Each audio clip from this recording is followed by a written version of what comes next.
Hi ಗೆಳೆಯರೇ, ಒಂದು ದಿನ ನಾನು ಕಾಲೇಜಿನಿಂದ ಬೈಕ್ನಲ್ಲಿ ಮನೆಗೆ ಬಂದೆ. ಸಂಜೆ ಸಮಯ ಸುಮಾರು 6 ಗಂಟೆ. ಮನೆಯ ಎದುರು ದೊಡ್ಡಪ್ಪನ ಮನೆ. ಅಲ್ಲಿ ಸುನಿತಾ, ದೊಡ್ಡಪ್ಪನ ಮಗಳು, ಮನೆಯ ಹಾಲ್ನಲ್ಲಿ ಕೂತು ಫೋನ್ನಲ್ಲಿ ಏನೋ ನೋಡುತ್ತಿದ್ದಳು. ಅವಳು ಒಂದು ಕೆಂಪು ಸೀರೆಯಲ್ಲಿ ಕಡಿಮೆ ಎದೆಯ ಬ್ಲೌಸ್ನಲ್ಲಿ ಕಾಣುತ್ತಿದ್ದಳು. ಅವಳ ಕೂದಲು ಒಂದು ಬದಿಗೆ ಜಾರಿಕೊಂಡಿತ್ತು. ಕತ್ತಿನ ಮೇಲಿನ ಚಿನ್ನದ ಸರ ಹೊಳಪಿನಿಂದ ಮಿಂಚುತ್ತಿತ್ತು. ನಾನು ಕೂತ ಕೂಡಲೇ ಅವಳು ತಲೆ ಎತ್ತಿ, ಹಾಯ್ ಸುರೇಶ್, ಏನ್ ಚೆನ್ನಾಗಿ ಕಾಣ್ತೀಯಾ ಇವತ್ತು ಅಂತ ನಕ್ಕಳು. ಅವಳ ಕಣ್ಣುಗಳಲ್ಲಿ ಒಂದು ಚಿಲಿಪಿಲಿತನ, ಮಾದಕತೆ ಇತ್ತು. ನೀನು ಚೆನ್ನಾಗಿದ್ದೀಯಾ ಅಂತ ನಾನು ಹೇಳಿದೆ. ಅವಳು ಸೀರೆಯನ್ನು ಸರಿ ಮಾಡಿಕೊಂಡು, ಇವತ್ತು ತುಂಬಾ ಚಳಿ ಆಗ್ತಾ ಇದೆ, ಕಾಫಿ ಕುಡಿಯೋಣ ಅಂತ ಕೇಳಿದಳು. ನಾನು ಸರಿ ಅಂದೆ. ಅವಳು ಅಡುಗೆ ಮನೆಗೆ ಹೋಗಿ 2 ಕಾಫಿ ತಂದಳು. ಕಾಫಿ ಕುಡಿಯುವಾಗ ಅವಳ ಬೆರಳುಗಳು ಮಗ್ ಮೇಲೆ ಆಡ್ತಿದ್ದವು. ಒಂದೊಂದು ಚಲನೆಯೂ ನನ್ನ ಮನಸ್ಸಿಗೆ ಏನೋ ಮಾಡುತ್ತಿತ್ತು. ನೀನು ಯಾಕೋ ಇವತ್ತು ಜಾಸ್ತಿ ಚೆನ್ನಾಗಿ ಕಾಣುತ್ತಿದ್ದೀಯಾ ಅಂತ ಅವಳು ಮತ್ತೆ ಹೇಳಿದಳು.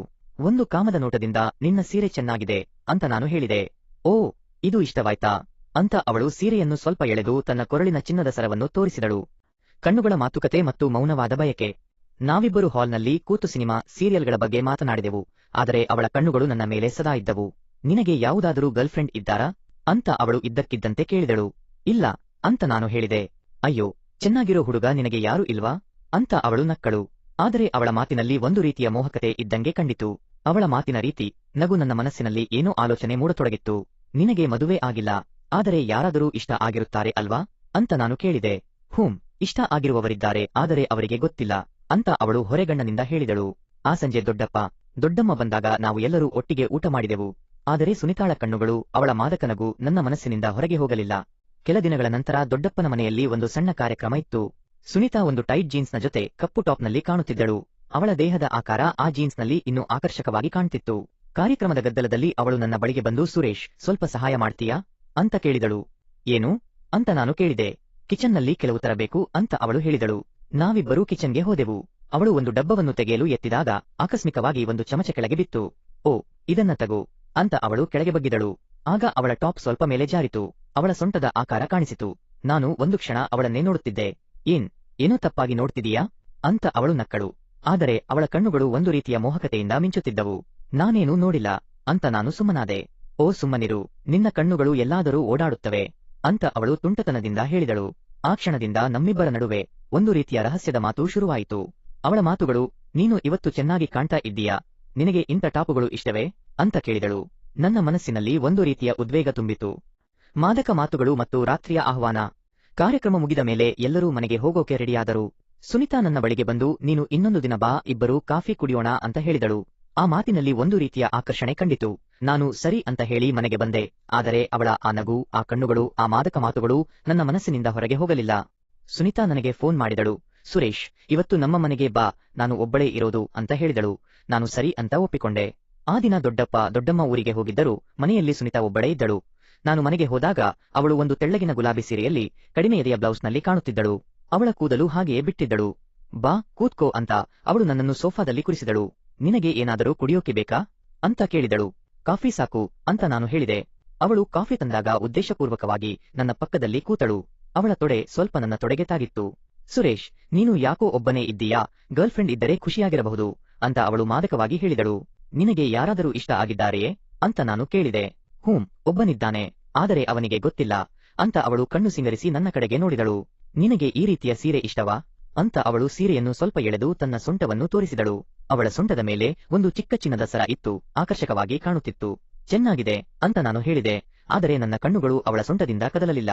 ನೀನು ಯಾಕೋ ಇವತ್ತು ಜಾಸ್ತಿ ನೋಡ್ತಿದೀಯಾ ಅಂತ ಅವಳು ನಕ್ಕಳು. ಆದರೆ ಅವಳ ಮಾತಿನಲ್ಲಿ ಒಂದು ರೀತಿಯ ಆಹ್ವಾನ ಇತ್ತು. ಆ ದಿನ ನಾವಿಬ್ಬರೂ ಸಿನಿಮಾ ನೋಡೋಕೆ ಕೂತೆವು. ಸಿನಿಮಾದಲ್ಲಿ ಒಂದು ರೊಮ್ಯಾಂಟಿಕ್ ಸೀನ್ ಬಂದಾಗ ಅವಳು, ಇಂಥ ಸೀನ್ಗಳು ನಿನಗೆ ಇಷ್ಟವಾಯ್ತೆ ಅಂತ ಕೇಳಿದಳು. ಹೌದು, ಚೆನ್ನಾಗಿವೆ, ಆದರೆ ಇಂಥದ್ದು ರಿಯಲ್ ಲೈಫ್ನಲ್ಲಿ ಆಗೋದು ಕಷ್ಟ ಅಂತ ನಾನು ಹೇಳಿದೆ. ಅಯ್ಯೋ, ಒಂದು ವೇಳೆ ಆಗಿದ್ದರೆ ಅಂತ ಅವಳು ನನ್ನ ಕೈಯನ್ನು ಸ್ವಲ್ಪ ಒತ್ತಿದಳು. ಆ ಕ್ಷಣದಲ್ಲಿ ನನ್ನ ಮನಸ್ಸಿನಲ್ಲಿ ಒಂದು ರೀತಿಯ ಉದ್ವೇಗ ಶುರುವಾಯಿತು. ಅಷ್ಟರಲ್ಲಿ ಮನೆಯ ಒಳಗೆ ಯಾರೋ ಬಂದಂಗೆ ಆಯಿತು. ನೋಡಿದರೆ ದೊಡ್ಡಪ್ಪ, ದೊಡ್ಡಮ್ಮ ಬಂದಿದ್ದರು. ಅಲ್ಲಿಂದ ಸುನಿತಾ ಎದ್ದು ಹೋದಳು. ನಾನು ಸ್ವಲ್ಪ ಹೊತ್ತು ಆದ ಮೇಲೆ ಮನೆಗೆ ಹೋದೆ. ನಿಷಿದ್ಧ ಆನಂದ ಮತ್ತು ಪಶ್ಚಾತ್ತಾಪ. ಇನ್ನಷ್ಟು ಸಂಜೆ ಸುನಿತಾ ನನಗೆ ವಾಟ್ಸಾಪ್ನಲ್ಲಿ ಮೆಸೇಜ್ ಮಾಡಿದಳು. ಸುರೇಶ್, ನಾಳೆ ಶಾಪಿಂಗ್ಗೆ ಹೋಗೋಣ, ನೀನು ಬರ್ತೀಯಾ, ಬಾ, ನಿನಗೂ ಏನಾದರೂ ತಗೊಳ್ಳುವಂತೆ ಅಂದಳು. ನಾನು ಸರಿ ಅಂತ ಒಪ್ಪಿಕೊಂಡೆ. ಶಾಪಿಂಗ್ ಮಾಲ್ಗೆ ಹೋದಾಗ ಅವಳು ಒಂದು ಟೈಟ್ ಗುಲಾಬಿ ಡ್ರೆಸ್ನಲ್ಲಿ ಕಾಣುತ್ತಿದ್ದಳು. ಆ ಡ್ರೆಸ್ನಲ್ಲಿ ಅವಳು ಇನ್ನೂ ಆಕರ್ಷಕವಾಗಿ ಕಾಣುತ್ತಿದ್ದಳು. ಅವಳು ಒಂದು ಬಟ್ಟೆಯನ್ನು ತೆಗೆದು, ಇದು ಚೆನ್ನಾಗಿದೆಯಾ ಅಂತ ಕೇಳಿದಳು. ನಿನಗೆ ಎಲ್ಲವೂ ಚೆನ್ನಾಗಿ ಇರುತ್ತೆ ಅಂತ ನಾನು ಹೇಳಿದೆ. ಅಯ್ಯೋ, ಇಷ್ಟು ಚೆನ್ನಾಗಿ ಹೊಗಳೋದು ಯಾರಿಗಾದರೂ ಕಲಿಸಿಕೊಂಡಿಯಾ ಅಂತ ಅವಳು ನಕ್ಕಳು. ಆದರೆ ಅವಳ ಕಣ್ಣುಗಳಲ್ಲಿ ಒಂದು ರೀತಿಯ ಕಾಮದ ಆಕರ್ಷಣೆ ಇತ್ತು. ಶಾಪಿಂಗ್ ಮಾಡುವಾಗ ಅವಳು ಒಂದು ಒಳಬಟ್ಟೆಯ ಶಾಪ್ಗೆ ನನ್ನನ್ನು ಕರ್ಕೊಂಡು ಹೋದಳು. ನಿನಗೆ ಇಂಥದ್ದು ಇಷ್ಟವಾಯಿತೆ ಅಂತ ಒಂದು ಲೇಸ್ನ ಒಳಬಟ್ಟೆಯನ್ನ ತೋರಿಸಿದಳು. ನಾನು ಒಂದು ಕ್ಷಣ ಶಾಕ್ ಆದೆ. ಆದರೆ ಅದು ಚೆನ್ನಾಗಿದೆ ಅಂತ ಹೇಳಿದೆ. ನಿನಗೆ ಚೆನ್ನಾಗಿದೆ ಅಂದರೆ ತಗೋ ಅಂತ ಅವಳು ಕಣ್ಣು ಸಿಂಗರಿಸಿದಳು. ಶಾಪಿಂಗ್ ಮುಗಿದ ಮೇಲೆ ನಾವಿಬ್ಬರೂ ಕಾಫಿ ಶಾಪ್ಗೆ ಹೋದೆವು. ಅವಳು ಕಾಫಿಯನ್ನ ಕುಡಿಯುವಾಗ ತನ್ನ ತುಟಿಗಳಿಂದ ಕಾಫಿಯನ್ನ ಸಿಪ್ ಮಾಡುತ್ತಿದ್ದಳು. ಆ ಚಲನೆಯೇ ಒಂದು ರೀತಿಯ ಆಕರ್ಷಣೆ ತುಂಬಿತ್ತು. ಸುರೇಶ್, ನೀನು ಯಾಕೋ ಇವತ್ತು ಸುಮ್ಮನಿದ್ದೀಯಾ? ಏನಾದರೂ ಆಲೋಚನೆಯೇ ಅಂತ ಕೇಳಿದಳು. ಏನಿಲ್ಲ, ನಿನ್ನ ಜೊತೆಗೆ ಇರೋದೇ ಖುಷಿಯಾಗಿದೆ ಅಂತ ನಾನು ಹೇಳಿದೆ. ಓ, ಇಷ್ಟು ಖುಷಿಯಾಯಿತೆ? ಇನ್ನು ಏನಾದರೂ ಆಗಬಹುದು ಅಂತ ಅವಳು ಮಾದಕವಾಗಿ ನಕ್ಕಳು. ಆ ದಿನ ನಾವಿಬ್ಬರ ನಡುವಿನ ಆಕರ್ಷಣೆ ಇನ್ನೂ ಗಾಢವಾಯಿತು. ಅವಳ ಮಾತುಗಳು ಶಾಪಿಂಗ್ ಮಾಡಿ ನೇರವಾಗಿ ಮನೆಗೆ ಹೋದೆವು. ಮನೆಯಲ್ಲಿ ದೊಡ್ಡಪ್ಪ ದೊಡ್ಡಮ್ಮ ಇರಲಿಲ್ಲ. ನಾನು ಟಿವಿ ನೋಡುತ್ತಾ ಕುಳಿತೆ. ಅವಳು ಮನೆ ಒಳಗೆ ಹೋಗಿ ಬಟ್ಟೆ ಬದಲಾಯಿಸಿಕೊಂಡು ಬಂದಳು. ಕಪ್ಪು ಶಾರ್ಟ್ ಡ್ರೆಸ್ ಹಾಕಿಕೊಂಡು ಬಂದು ನನ್ನ ಪಕ್ಕದಲ್ಲಿ ಕುಳಿತಳು. ಸಿನಿಮಾ ಶುರುವಾಗಿತ್ತು. ಒಂದು ಕಂಬಳಿಯನ್ನ ತಂದು ಇಬ್ಬರ ಮೇಲೆ ಹೊದ್ದಳು. ಚಳಿಯಾಗಿದೆ ಅಲ್ವಾ ಅಂತ ಅವಳು ನನ್ನ ಕಡೆಗೆ ಹೊರಳಿದಳು. ಆ ಕ್ಷಣದಲ್ಲಿ ಅವಳ ದೇಹದ ಶಾಖ ನನಗೆ ತಾಗಿತ್ತು. ಸುರೇಶ್, ನಿನಗೆ ಇಂಥ ಸಿನಿಮಾಗಳು ಇಷ್ಟವಾಯಿತೆ ಅಂತ ಮೊಬೈಲ್ನಲ್ಲಿ ಒಂದು ವಿಡಿಯೋ ತೋರಿಸಿ ಕೇಳಿದಳು. ಹೌದು, ಚೆನ್ನಾಗಿವೆ ಅಂತ ನಾನು ಹೇಳಿದೆ. ಅವಳು ನಕ್ಕು, ನೀನು ಯಾಕೋ ಇವತ್ತು ಜಾಸ್ತಿ ರೊಮ್ಯಾಂಟಿಕ್ ಆಗಿದೀಯಾ ಅಂತ ಹೇಳಿದಳು. ಆಗ ಸಿನಿಮಾದಲ್ಲಿ ಒಂದು ರೊಮ್ಯಾಂಟಿಕ್ ಸೀನ್ ಬಂದಿತ್ತು. ಇಂಥ ಕ್ಷಣಗಳು ರಿಯಲ್ ಲೈಫ್ನಲ್ಲಿ ಆಗಿದ್ದರೆ ಅಂತ ಅವಳು ಕೇಳಿದಳು. ಆದರೆ ಆ ಮಾತಿನಲ್ಲಿ ಒಂದು ರೀತಿಯ ಆಹ್ವಾನ ಇತ್ತು. ನಾನು ಧೈರ್ಯ ಮಾಡಿ, ಆಗಿದ್ದರೆ ಇವತ್ತಿನ ರಾತ್ರಿ ಇನ್ನೂ ಚೆನ್ನಾಗಿರುತ್ತೆ ಅಂತ ಹೇಳಿದೆ. ಅವಳು ನನ್ನ ಕೈಯನ್ನ ಒತ್ತಿ, ನೀನು ಯಾಕೋ ಇವತ್ತು ಧೈರ್ಯವಾಗಿದೀಯಾ ಅಂತ ಮಾದಕವಾಗಿ ನಕ್ಕಳು. ಆ ಕ್ಷಣದಲ್ಲಿ ನಾವಿಬ್ಬರ ಕಣ್ಣುಗಳು ಒಂದಾದವು. ಅವಳ ತುಟಿಗಳು ನನ್ನ ಕಡೆಗೆ ಸ್ವಲ್ಪ ಹತ್ತಿರವಾದವು. ಆದರೆ ಆಗಲೇ ದೊಡ್ಡಪ್ಪನ ಕಾಲ್ ಬಂದಿತ್ತು. ಸುನೀತಾ, ಇವತ್ತು ರಾತ್ರಿ ನಾವು ಬರೋದಿಲ್ಲ, ನೀನು ಮನೆಯನ್ನು ನೋಡಿಕೋ ಅಂತ ಹೇಳಿದರು. ಸರಿ ಅಂತ ಸುನೀತಾ ಕಾಲ್ ಮುಗಿಸಿದಳು. ಇವತ್ತು ರಾತ್ರಿ ನಾವಿಬ್ಬರೇ ಇದ್ದೀವಿ ಅಂತ ಅವಳು ಕಣ್ಣು ಸಿಂಗರಿಸಿ ಹೇಳಿದಳು. ಸಿನಿಮಾ ಮುಗಿದ ಮೇಲೆ ಸುನೀತಾ ಎದ್ದು, ಸುರೇಶ್, ರಾತ್ರಿ ಇಲ್ಲೇ ಇರ್ತೀಯಾ ಅಂತ ಕೇಳಿದಳು. ಹೌದು, ಇರ್ತೀನಿ ಅಂತ ನಾನು ಹೇಳಿದೆ. ಅವಳು, ಸರಿ, ಬೆಡ್ರೂಮ್ಗೆ ಬಾ, ಅಲ್ಲಿ ಕೂತ್ಕೊಳ್ಳೋಣ ಅಂತ ಹೇಳಿದಳು. ಅವಳ ಬೆಡ್ರೂಮ್ಗೆ ಹೋದಾಗ ಅವಳು ಬಾಗಿಲನ್ನ ಮುಚ್ಚಿದಳು. ನಿನಗೆ ಈ ಡ್ರೆಸ್ ಇಷ್ಟವಾಯಿತೆ ಅಂತ ಅವಳು ತನ್ನ ಡ್ರೆಸ್ನ ಒಂದು ಭಾಗವನ್ನು ಎಳೆದು ತೋರಿಸಿದಳು. ಅವಳ ದೇಹದ ಆಕಾರ ಆ ಡ್ರೆಸ್ನಿಂದ ಸ್ಪಷ್ಟವಾಗಿ ಕಾಣ್ತಿತ್ತು. ಚೆನ್ನಾಗಿದೆ ಅಂತ ನಾನು ಹೇಳಿದೆ. ಅವಳು ಹತ್ತಿರ ಬಂದು, ನೀನು ಯಾಕೋ ಇವತ್ತು ಸುಮ್ಮನಿದ್ದೀಯಾ, ಏನಾದರೂ ಹೇಳು ಅಂತ ಮಾದಕವಾಗಿ ಮಾತಾಡಿದಳು.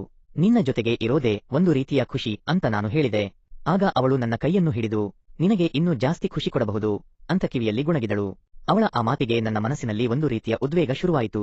ಅವಳು ನನ್ನ ಕಡೆಗೆ ಹೊರಳಿ ತನ್ನ ತುಟಿಗಳನ್ನ ನನ್ನ ತುಟಿಗಳಿಗೆ ಹತ್ತಿರ ತಂದಳು. ಸುರೇಶ್, ನಾವಿಬ್ಬರೂ ಚೆನ್ನಾಗಿ ಆಟ ಆಡಬಹುದು ಅಂತ ಗುಣಗಿದಳು. ಆ ಕ್ಷಣದಲ್ಲಿ ನಾವಿಬ್ಬರೂ ಒಂದಾದೆವು. ಅವಳ ಡ್ರೆಸ್ನ ಜಿಪ್ ನಿಧಾನವಾಗಿ ಕೆಳಗಿಳಿಯಿತು. ಅವಳ ದೇಹದ ಸೌಂದರ್ಯ ಆಕರ್ಷಕವಾಗಿ ಕಾಣುತ್ತಿತ್ತು.